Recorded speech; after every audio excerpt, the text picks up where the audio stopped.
Sallu ala Nabi Muhammad. Ngaji lagi. Baik. Kenapa Rasulullah menyiratkan seolah-olah bahwa umat ini jangan sampai menjauhi ulama? Karena Rasul menyatakan inna baina yadayi sa'ah la ayyaman yanzilu fihal jahdu. Sesungguhnya menjelang kiamat akan ada hari demi hari berganti di mana kebodohan akan turun terus. Hari demi hari kebodohan akan terus bercucuran turun kepada manusia. Kemudian juga wa yurfa'u fihal ilmu, di tahun-tahun tersebut, di hari-hari tersebut ilmu akan dicabut. Wa yakthuru al-harju, dan akan banyak terjadi al-haraj. Yang dimaksud al-haraj apa? Kata Rasul, wa huwa al-qatlu, yakni pembunuhan. Menjelang kiamat terjadi, kebodohan akan marak di mana-mana, sedangkan ilmu akan dicabut dari muka bumi. Lantas pertanyaannya, bagaimana cara Allah mencabut ilmu dari muka bumi sehingga manusia banyak yang menjadi bodoh? Apakah tiba-tiba manusia kehilangan ilmunya, kehilangan akalnya? Bukan demikian. Di dalam Sahih Al-Bukhari, Rasulullah SAW beliau menyatakan, dikutip oleh Imam Bukhari, Inna Allah la yantazi'ul ilma intiza'an yantazi'uhu minal ibadi. Sesungguhnya Allah tidak mencabut ilmu dari manusia pun begitu saja. Orang-orang yang mengkonon ya, wis ngapak yang ngapak apa-apalah. Akan tetapi walakinnallaha yaqbidul ilma biqabdil ulama. Akan tetapi Allah mencabut ilmu dengan cara mewafatkan para ulama. Hatta idza lam yabqa 'aliman, sehingga ketika Allah tidak menyisakan lagi orang-orang alim. Orang alim itu tinggal sedikit, tapi khutbah semakin banyak, orator yang banyak. Apalagi sekarang provokator dianggap ulama banyak ya. Salah kaprah ini sekarang, preman juga dianggap ulama sekarang. Maka ittakhadhan nasu ru'usan juhalan, manusia akan mengangkat pimpinannya, rujukannya, ulamanya, gurunya, muftinya dari kalangan orang-orang bodoh. Fasu'ilu fa'aftau bighairi ilmin. Orang-orang seperti ini jika ditanya, mereka akan berfatwa tanpa landasan ilmu yang kompeten, tanpa adanya landasan ilmu yang valid. Fadallu wa adallu, mereka akan menjadi sesat dan menyesatkan orang lain. Hati-hati, mau tegak lurus apa mau sesat, mau ngikutin ulama atau ngikutin orator, tetap kecikana kalau ulama. Karena jika kita tidak mengikuti ulama, maka ilmu tidak akan terus berkesinambungan di setiap zaman. Ulama akan membawa wafat, membawa serta ilmunya ke liang lahat mereka, sehingga generasi penerus Islam di kemudian hari akan benar terjadi seperti kata Rasul sallallahu alaihi wasallam, Islam itu berasal dari gharib, dari asing, wa sayakunu ghariban, dan akan kembali menjadi asing. Para sahabat bertanya, ya Rasulullah, apakah saat itu kami umat Islam tinggal sedikit? Tidak, kata Rasul, kalian itu banyak, jumlah umat Islam banyak, akan tetapi hanya kuantitasnya saja, jumlahnya saja. Kualitasnya bagaikan buih di lautan. Banyak orang-orang bermunculan pada masuk Islam, tapi ternyata banyak juga orang Islam, banyak yang keluar dari Islam itu sendiri. Sangat mudah keluar dari Islam, bukan karena dia tidak mengaku Islam, bukan. Contohnya mengatakan orang Islam sebagai PKI, mengatakan orang Islam sebagai PKI, Banser dan Watser disebut PKI hanya karena tidak mendukung calon pilihan presiden yang mereka dukung. disebut kafir orang Islam hanya karena beda pilihan presiden. Kata Rasul, siapa yang mengatakan dia kafir, hei kafir, kepada saudara muslimnya, man qala li akhihi ya kafir, siapa yang mengatakan dia kafir, hei kafir, kepada saudara muslimnya, maka balik kekafirannya kepada dirinya. Sekarang ini zaman fitnah, beda pilihan presiden saja langsung dikatakan PKI. Padahal yang bilang PKI sifatnya juga mirip seperti PKI, ya, mempersekusi. Di Karawang Banser dipukulin, bahkan mau dibunuh. Ulama kiai mau dibunuh atas nama Islam, atas nama bela Islam, tapi kelakuannya menghalalkan darah sesama muslim. Yang seperti itu pantas tidak disebut muslim, pantas tidak disebut mukmin. Tidak. Awas, hati-hati, sekarang banyak doktrin. Anak-anak muda banyak yang senang dengan doktrin. Yang penting gagah, padahal bukan gagah tapi bengis. Padahal orang bengis tidak disukai surga. Surga hanya disukai oleh siapa? Kata Rasulullah, likulli hayyinin layyinin sahlin qaribin. Bagi orang yang memiliki sifat lemah lembut, sayang kepada sesama, mudah berkawan, senantiasa mempermudah urusan orang lain, bukan mempersulit orang. Ada kiai dalam kondisi belum panen, dipalak, kiai ane mau ngadain muludan, ente mau ngasih berapa? Dikasih di amplopin. Ketika dibuka amplopnya, duitnya cuma 200.000, 300.000. Buat kiai, buat panjenengan, masyarakat kita ya, yang mungkin banyak yang hanya jadi petani, pedagang biasa, uang 300.000 besar gih? Besar. Lalu kemudian dikasihkan saking mahabbahnya, lalu pas dibuka cuma uang 300.000, dimarahin. Ente galil adab, tidak punya adab ente. Emang kenapa, Beb? Masa untuk maulid Nabi cuma 300.000? Emang harus berapa? Uang merahan lembaran yang merah 100.000-an sebanyak jumlah Asmaul Husna 99, dia minta 9.900.000. Ini bukan katanya, nyata. Saya sering kali mendapatkan keluhan dari para kiai, dari para ulama. Kejadiannya yang tadi juga kejadiannya diantaranya ada di Brebes. Di panggung saat seperti ini, kiainya bilang ke saya sebelum saya tausiah, mengeluh kejadian seperti itu, tapi nggak bisa berbuat banyak. Maka saya katakan, kalau orang itu mengatakan keturunan Nabi, maka patut dicurigai, patut kita berasumsi sebagai masyarakat, jangan-jangan bukan turunan Nabi. Kenapa demikian? Karena genetik itu kuat. Rasul mengatakan, ikhtaru linutafikum fa innal irqadassasun. Selektiflah kalian, pilih-pilihlah kalian dalam mencari pasangan hidup. Nek panjenengan arep rabi, nek panjenengan arep nikah, itu jangan asal, harus selektif, pilihan yang tepat. Kenapa?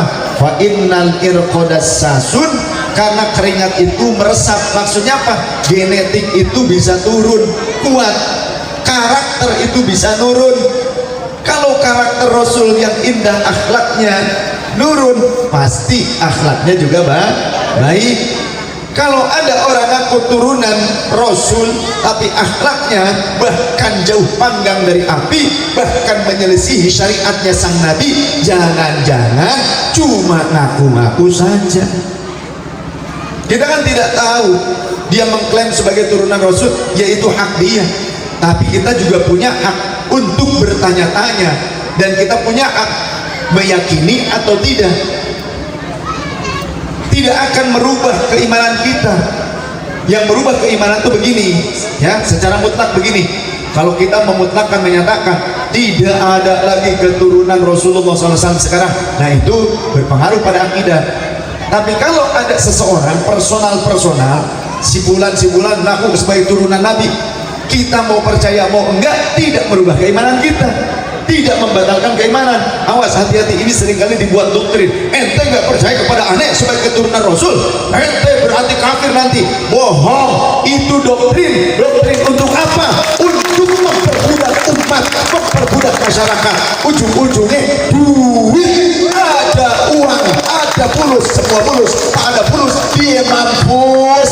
Makanya dia membuat doktrin modus atas nama Rasulullah Sallallahu Alaihi Wasallam. Ya, jangan mau lagi dibodohin. Udah, orang sini harus pinter, harus pinter. Jadi jangan sampai ada begini,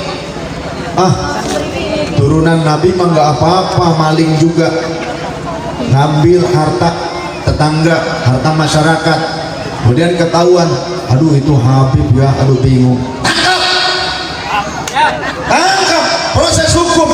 Ini negara hukum, bukan negara mbah moyangmu. Kenapa demikian? Kita orang Islam, saya tanya dulu, di sini orang Islam semua? Tuhannya siapa? Allah.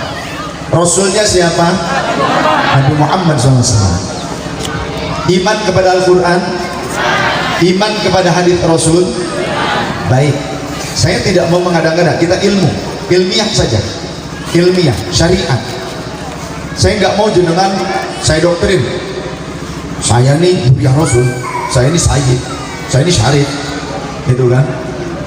Karena Rasul mengatakan ana sayyidu waladi adam yaumal qiyamati wala fakhr. Aku ini sayyid. Rasulullah mengatakan sayyid. Kemudian kepada kedua cucunya ketika memangku kedua cucunya Sayyidina Hasan dan Husain, innahuma la sayyida syababi ahli jannah. Kedua cucuku ini adalah sayyidnya para pemuda ahli surga. Sayyid. Jadi keturunan Rasul itu sayyid atau syarif. Tapi saya nggak mau mendoktrin jenengan pokoknya harus ikutin saya walaupun saya salah. Nggak begitu saya. Nggak mau. Ikuti syariat. Syariat ini agung. Makanya tidak ada Nabi dan Rasul lagi setelah Nabi Muhammad, betul tidak? Maka syariat ini tidak boleh dirubah-rubah, dirusak-rusak, tidak boleh.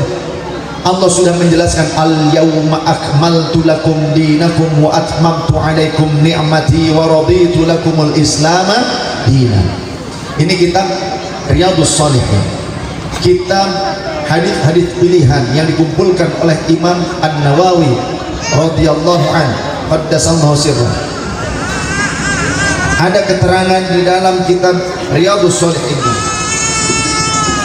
Bismillahirrahmanirrahim. Wa anha anna Quraisyan ahammahum sya'nul mar'ati al-mahzumiyati allati syaraqat qalu mayyukallimu fiha Rasulullah sallallahu alaihi wasallam faqalu mayyajtari'u alaihi illa Usama bin Zaidin hubbu Rasulillahi sallallahu alaihi wasallam fakalimahu Usamatu faqala Rasulullah sallallahu alaihi wasallam atasaffa'u fi haddin min hududillahi ta'ala thumma qala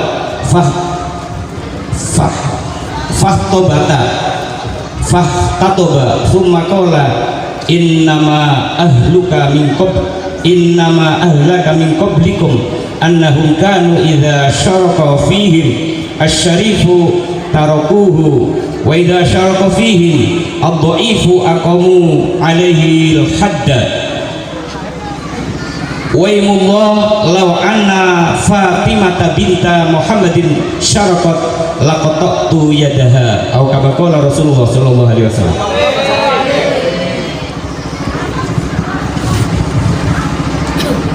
Diriwayatkan diriwayatkan dari Sayyidah Aisyah radhiyallahu anha, anna Quraisyan, sesungguhnya bangsa Quraisy, ahammahum sya'nul mar'ati, mereka telah ditimpa kebingungan karena satu kasus yang menimpa seorang wanita al-Makhzumiyati, dari kalangan Bani Makhzumi. Bani Makhzumi ini masih ada hubungan kekerabatan dengan Rasul sallallahu alaihi wasallam, yang mana Rasul adalah Bani Hashim atau Bani Muttalib. Wanita ini adalah Bani Makhzumi, masih keluarga Quraisy, masih ada hubungan kekerabatan dengan Rasul sallallahu alaihi wasallam. Allati saraqat, tapi wanita tersebut mencuri. Kasusnya wanita tersebut mencuri, masih kerabat Rasul tapi mencuri. Faqalu, maka orang-orang kemudian saling berbincang satu sama lain, mayyukallimu fiha Rasulullah sallallahu alaihi wasallam, kira-kira siapa ya yang mau melaporkan kepada Rasulullah, kira-kira siapa? Maka faqalu may yajtari'u alaihi illa Usamah bin Yazid, Usamah bin Zaid hibbu Rasulillah sallallahu alaihi wasallam. Siapa lagi kalau bukan sahabat Usamah bin Zaid? Ini salah satu anak angkatnya Rasul sallallahu alaihi wasallam yang sangat dicintai Rasul, sahabat yang disayang oleh Rasul, orang dekatnya Rasul. Maka kemudian fakallamahu Usamah, sahabat Usamah menyampaikan berita ini kepada baginda Rasul sallallahu alaihi wasallam. Faqala Rasulullah sallallahu alaihi wasallam, maka lantas Rasulullah berkata, atasyaffa'u fi haddin min hududillah ta'ala, apakah kalian mau menolong orang-orang yang salah lepas daripada hukuman Allah, daripada ketetapan Allah? Apakah kalian mau memonopoli hukum? Tuh, seperti itu kata Rasul. Lalu thumma qama fahtataba, lantas Rasul berdiri dan berorasi di hadapan masyarakat. Thumma qala, beliau katakan, inna ma ahlaka man qablakum, sesungguhnya hancurnya bangsa-bangsa sebelum kalian, manusia atau orang-orang sebelum kalian, annahum kanu idza sarqat fihimus syarifu, sesungguhnya jika di antara mereka ada yang mencuri dari kalangan syarif.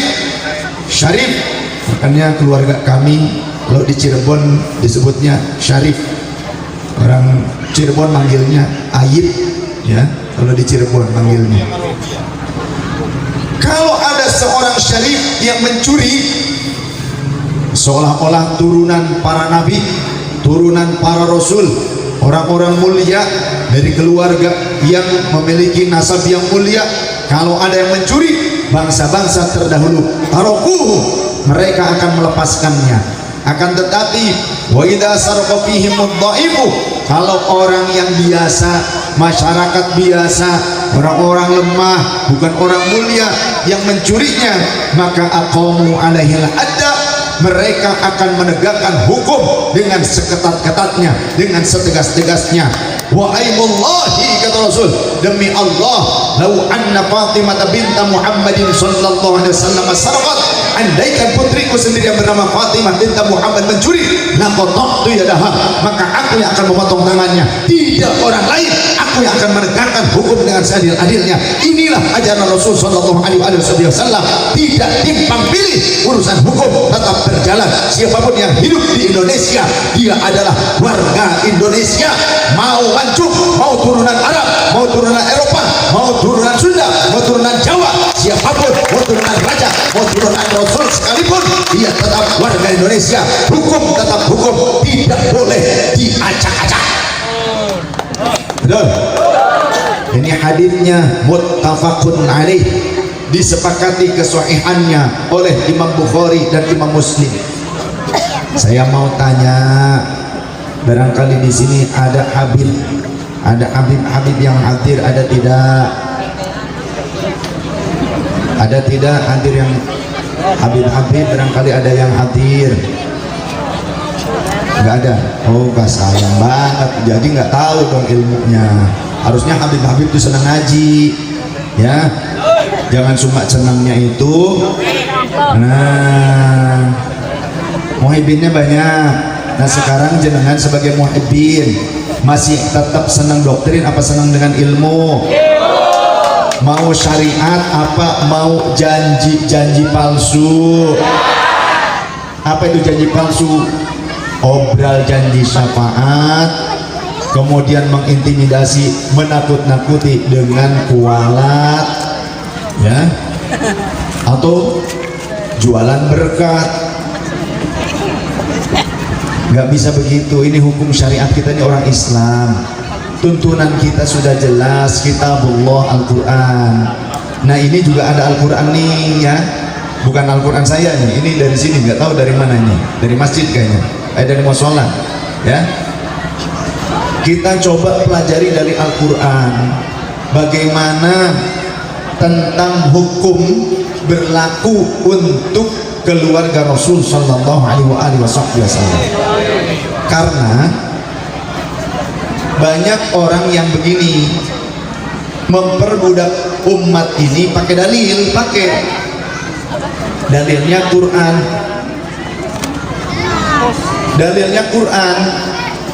Mungkin kalau para santri sering dengar begini, innama yuridullahu liyudhiba ankumur rijsa ahlal baiti wa yutahhirakum tathira. Dan WhatsApp teman-teman, kalau ada yang kepanasan minggir aja, itu tuh masih kosong. Ayo ibu, ayo ibu, takut luntur cantiknya, ayo cepet. Ayo, nggak tega, saya nggak tega. Kalau hujan saya masih turun hujanan, biasanya begitu. Semoga Allah merahmati Anda sekalian, melimpahkan rezeki, keberkahan, keselamatan dunia akhirat, kekuatan iman Islam. Masya Allah. Nah, kalau saya turun takut banyak yang nggak bisa ngelihat. Ini aja banyak yang bisa ngelihat, karena nggak bisa nih. Kenapa nggak pakai kursi? Mohon maaf, saya nggak biasa. Kalau saya pakai kursi, sudah di panggung pakai kursi, rasanya saya tidak sopan ya. Saya su'ul adab kepada panjenengan semua, sudah di panggung saya pakai kursi, aduh su'ul adab, saya nggak biasa. Kalau yang lain monggo, para kiai pakai kursi nggak apa-apa, tapi izinkan saya duduk begini. Makanya Pak Yai tadi bilang nyaman seperti ini, saya lebih nyaman seperti ini. Bahkan andai pun tidak pakai panggung, kita jagongan bareng, lebih nyaman buat saya. Jadi nanti nggak usah sewa panggung lagi. Bukan berarti ini kasihan tukang panggung kan ya, bukan begitu lagi. Tapi maksud saya, nggak usah mengeluarkan uang banyak untuk sewa panggung yang gini.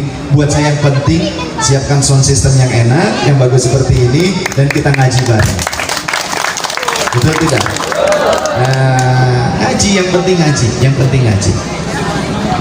Apakah benar ayat yang tadi innama yuridullahu liyudhiba ankumur rijsa ahlal baiti wa yutahhirukum tathira itu adalah legitimasi, pembenaran atas orang-orang yang mengatasnamakan diri bernisbat kepada Rasul, ngaku turunan Rasul, kemudian mereka merasa tidak berdosa? Apakah demikian?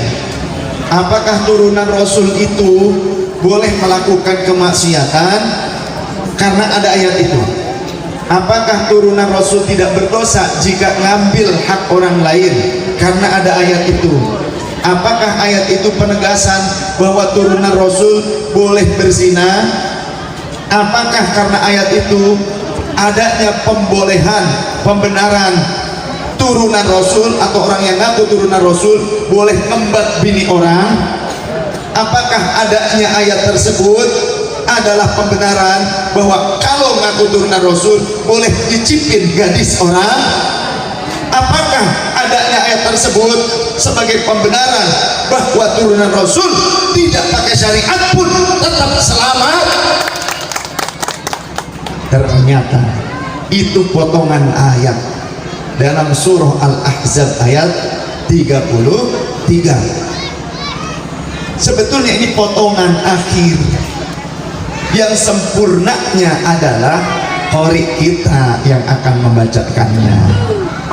Sempurnanya dari awal ayat tersebut, ayat 33, seperti apa kita dengarkan. A'udzu billahi minasy syaithanir rajim. Bismillahirrahmanirrahim. Wa qarna fi buyutikunna wa la tabarrajna tabarrujal jahiliyatil ula wa aqimna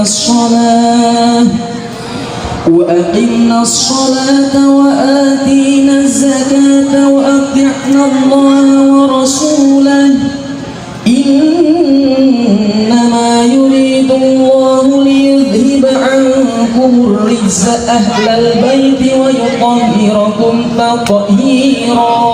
Allah, itu satu ayat yang sempurna. Jadi jangan diambil untuk mendoktrin hanya potongannya saja. Ayatnya ada, karena orang Wahabi juga begitu. Ayatnya ada tapi digunakan untuk mendoktrin umat, tidak sesuai dengan maqasidus syariahnya, tidak sesuai dengan substansinya. Tujuan ayat tersebut apa? Tadi waqarna fi buyutikunna wa la tabarrajna tabarrujal jahiliyatil ula wa aqimnas salata wa atinaz zakata wa ati'na Allah wa rasulah. Baru innama yuridullahu liyudhhiba ankumur rijsa ahlal baiti wa yutahhirakum tathira. Tadi enak ya suaranya ya? Enak ya?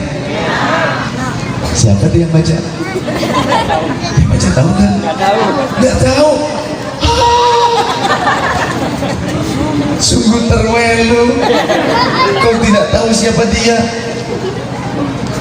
Mas, pakai kacamata irungnya. Mana coba? Set.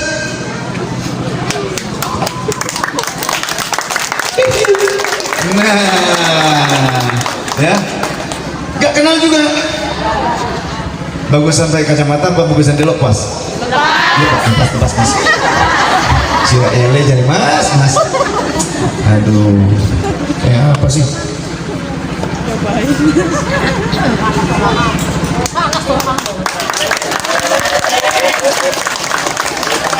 Hah? Jangan pura-pura nyebut ganteng ke saya.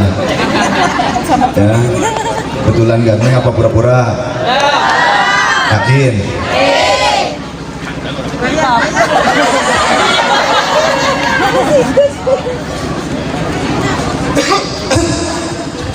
Ini barusan masak, nggak kenal, masya Allah. Perkenalkan diri dulu dong mas. Siapa masnya? Kulo Fajar. Fajar yang sekarang sudah menyingsing sampai meninggi ini ya. Aduh, Fajar apa?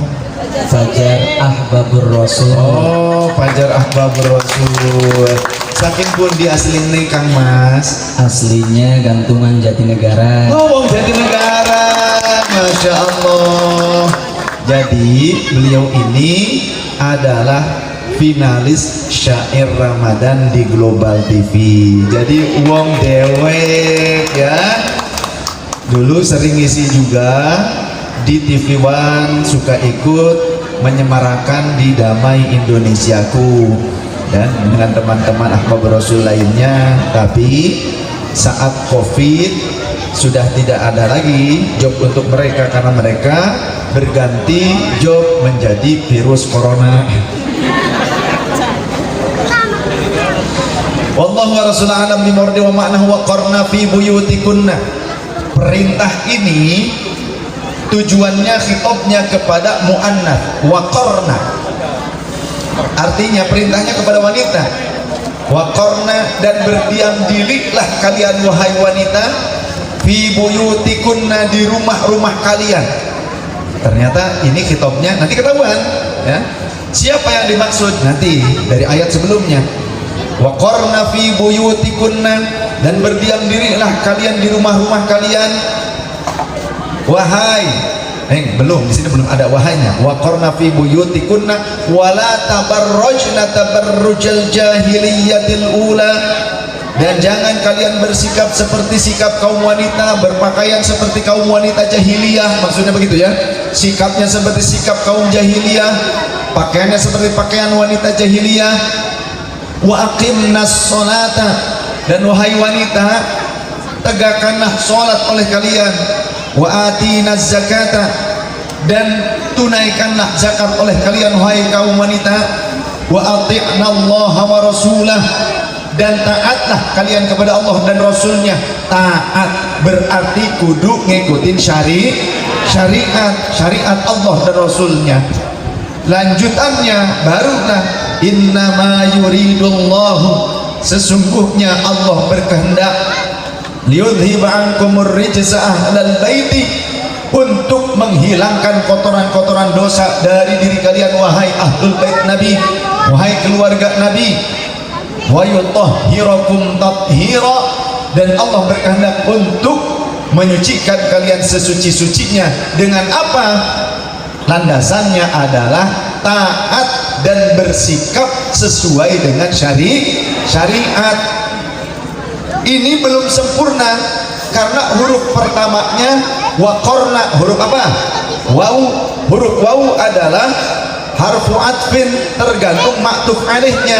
Jadi masih ada hubungan sebagai penentu kedudukan hukumnya. Dari mana? Ketika dilihat oleh para ulama siyaqul kalamnya dari ayat 30-nya. Baca masih. Bismillahirrahmanirrahim. Ya nisa'an nabi man ya'ti minkunna bifahishatin mubayyinatin yudha'af laha al'adhabu dhi'fayn wa kana dhalika 'ala Allahi yasira. Wa man yaqnut minkunna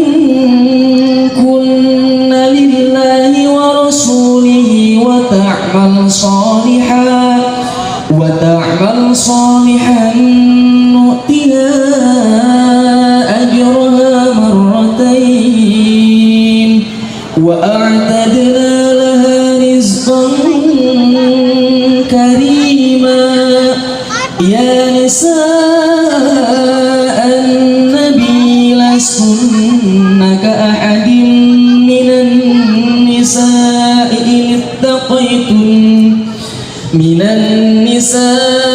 in ittaqaytunna fala takhda'na bil qawli fayatma'a alladhi fi qalbihi maradun wa qulna qawlan ma'rufa. Enak suaranya, nak? Senang nggak? Suka nggak sama dia? Suaranya Sebelah sana ada yang sudah pegang sendal, ya, sudah ada yang punya ternyata, gitu ya. Aduh, kalau di sini dia jujur, udah ada yang punya. Kalau barang saya nggak ada yang ngikutin, nggak ada yang muntir, dia bilang di sini sih sendiri, gitu ya. Aduh, di sini bilang sendiri, dia lempar sendal.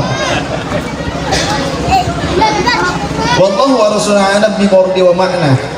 Ya nisa'an nabi, wahai istri-istri nabi, may ya'ti minkunna bi fahishatin mubayyinatin, siapapun di antara istri-istri nabi, di antara kalian wahai istri nabi yang melakukan fahishah mubayyinah, perbuatan dosa yang jelas menurut syariat itu adalah dosa, perbuatan yang salah yang menurut syariat itu adalah salah, maka yudha'af lahal adzabu dhi'fain, maka Allah akan melipat gandakan double adabnya. Bukan dosa lagi, adabnya double.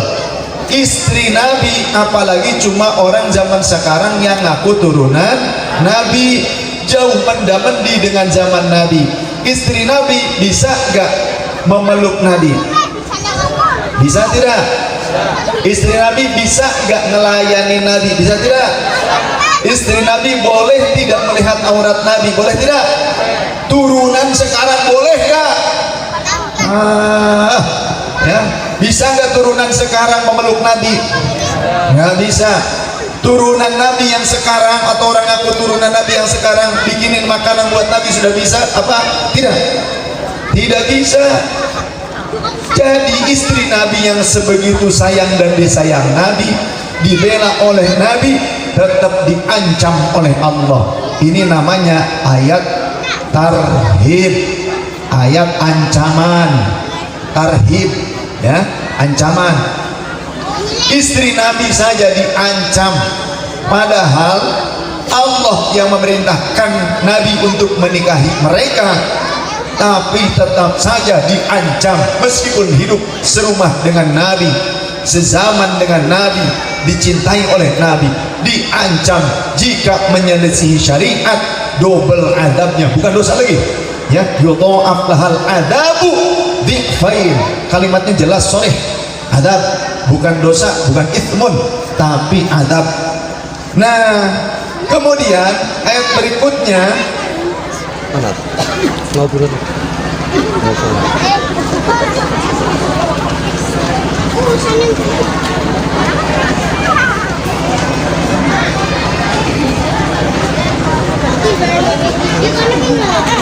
ayat 32.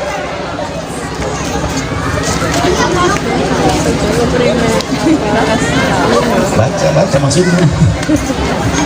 Kita kan lagi enak-enaknya nggak dengerin suara kamu gitu, iya kan? Aduh, silau ya, kurangi dong. Apanya? Cantiknya. Iya gitu kan? Aduh. Kirain cahaya mataharinya kurangin gitu. Bismillahirrahmanirrahim. Ya nisa. Yang 32. Ya nisa. 32. 31. Wa man yaqnut minkunna lillahi wa rasulihi wa ta'mal salihan nu'tiha ajraha marratain wa a'tadna laha rizqan karima. Sudah cukup. Sengaja saya suruh baca lagi, kenapa? Untuk mengobati rasa rindu istrinya. Jadi ini lagi LDR ceritanya, ya. Apa LDR? Lama dadaku rindu. Karena kebetulan mertuanya beliau, ayahnya Mbak Syifa berarti, ya sebelumnya sakit lama, kemudian dirujuk ke rumah sakit di Purbalingga, lalu belum lama ini wafat, ya, meninggal. Semoga almarhum mendapatkan ampunan Allah, mendapatkan tempat terindah, juga dikumpulkan bersama salihin, waj'al qabrahu rawdatan min riyadil jannah. Masnya juga sempat ke sana nungguin, tapi kan beliau tugas juga karena KKN, bukan KKN korupsi, kolusi nepotisme bukan, tapi sedang KKN. Jadi LDRan sama istrinya. Nah sekarang ini saya bawa lagi nih, ketemu lagi. Pada saat ketemu kan, aduh, gitu kan. Nah biar rasanya deg deg gitu. Itu kan lama nggak dengar suara ayah.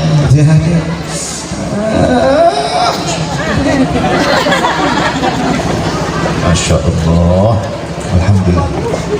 Ada celah buat minum maksudnya. Tadi apa? Ayat kedua. Wa may yaqnut minkunna lillahi war rasuli.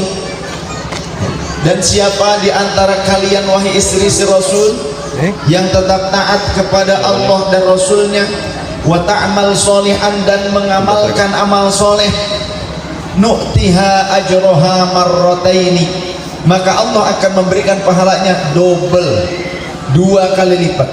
Kalau tadi keluarga Nabi, bahkan istri Nabi, apalagi cuma sekarang ngaku turunan, istri Nabi saja azabnya 2 kali lipat kalau melakukan tindakan yang bertentangan dengan syariat. Nah kalau melakukan kebaikan, pahalanya double. Azab itu lebih dari pahala. Artinya ancaman Allah itu lebih keras dibandingkan janjinya Allah memberikan double pahala. Ya. Nu'tiha ajruha marrataini wa a'tadna laha rizqan karimah. Dan kami akan memberikan rezeki yang agung. Apa itu? Surganya Allah Subhanahu wa taala kalau melakukan amal soleh, tetap taat kepada Allah dan Rasulnya, kan itu syaratnya. Dan beramal soleh, bukan beramal toleh, bukan. Sedangkan di ayat yang sebelumnya tadi, kalau ada yang bertanya, mana mungkin Allah akan mengadab kami turunan Nabi? Gampang banget. Kalimat akhirnya yang di ayat 30 tadi, ya nisa'an nabiyyi may ya'ti minkunna bi fahishatin mubayyinatin yudha'af lahal 'adzabu dhi'fain wa kana dzalika 'ala Allahi yasira. bagi Allah mengadab keluarga Nabi yang tidak sesuai dengan ajaran sang Nabi mudah sekali bagi Allah Subhanahu wa taala. Contoh mana? Istri Nabi Nuh, anak Nabi Nuh, istri Nabi Lut, itu istri Rasul juga, istri Nabi, tapi nggak taat dengan risalah yang Allah sampaikan melalui Rasulnya, melalui Nabinya, maka ditenggelamkan mereka, maka dibalik bumi untuk menimpa mereka. Itulah kuasanya Allah. Jangan sampai kita sebagai umat Islam menuhankan manusia. Yang jadi Tuhan kita itu siapa? Allah. Yang punya syariat itu siapa? Allah. Yang punya kuasa itu siapa? Allah. Yang mengutus Nabi Muhammad itu siapa? Allah. Nabi Muhammad adalah utusan. Nabi Muhammad adalah hamba, bukan Tuhan. Nabi Muhammad adalah basyarun la kal basyar. Qul innama ana basyarun mithlukum yuha ilayya annama ilahukum ilahu wahid. Itu kata Rasulullah. Jangan sampai kita justru seperti orang-orang Nasrani yang menuhankan Nabi Isa. Jangan sampai kita di umat manusia, umat Nabi Muhammad SAW, cukup kita mengatakan asyhadu an la ilaha illallah, asyhadu an la ilaha illallah, wa asyhadu anna Muhammadan abduhu wa rasuluh, wa asyhadu anna Muhammadan abduhu wa rasuluh. Itu yang kita yakini. Maka kalau kita meyakini bahwa Nabi Muhammad adalah hambanya Allah dan utusannya Allah, maka jangan berani-berani merubah syariat. Al-yawma akmaltu lakum dinakum wa atmamtu alaikum ni'mati wa raditu lakumul islama dina. Termasuk juga tidak boleh adanya upaya-upaya perbudakan lagi, upaya-upaya pengkastaan lagi. Termasuk juga tentang masalah ente bukan turunan Rasul, ane turunan Rasul, ane ini anak sultan, kudu ente muliakan. Tidak ada yang seperti itu. Dulu ketika Rasul melaksanakan Hujjatul Wada, hajinya cuma sekali, haji pertama dan terakhirnya Rasul sallallahu alaihi wasallam ketika selesai wukuf, pada saat wukuf juga Rasul menerima ayat tadi, juga berkhutbah. Kemudian di tengah-tengah hari tasyrik juga Rasul berkhutbah dengan khutbah ayyuhan nas, ya ayyuhan nas, wahai sekalian manusia, inna rabbakum wahidun, sesungguhnya Tuhan kalian itu tunggal satu, yakni Allah Ta'ala. Wa abakum wahidun, dan bapak moyang kalian juga satu, yakni Nabi Adam. Kalian berasal dari Nabi Adam. Wa adamu min turabin, dan Adam itu berasal dari tanah. Kita ini semua berasal dari saripati tanah. Meskipun kita ada yang jadi kepala desa, ada yang jadi orang kaya, ada yang jadi pejabat, ada yang jadi petani, kita ini sama, podo bae, wong menungso, podo panganane, tetap saking wit-witan, saking lemah, banyune sing muncrat saking lemah. Kita ini minumnya tetap air, bukan air keras. Makannya juga tetap godong-godongan, makannya biji-bijian, buah-buahan. Jadi siapapun yang merasa lebih hebat dibandingkan orang lain, coba suruh makan baut dulu saja. Betul? Suruh makan rel kereta. Ya. Nek wong yang masih panganane tetap sekul, sego, ojo diwedeni. Siap tidak? Ya. Jangan takut kualat. Kalau orang yang masih mangannya mangan nasi, mangan sego, panganane tetap lauke godong-godongan. Apa itu?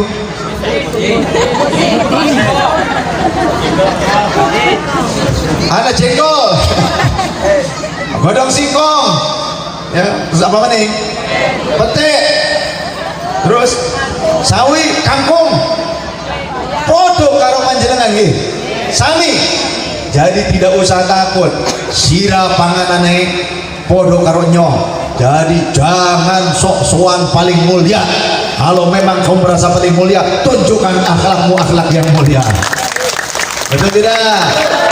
Nah, kemudian Rasul melanjutkan, ala la fadla li arabiyyin ala ajamiyyin. Ketahuilah, tidak ada keunggulan orang Arab dibandingkan orang ajami. Ini yang bilang siapa? Rasulullah. Rasulullah, dan disampaikannya 90 hari menjelang wafat, ya, atau 89 hari menjelang wafat.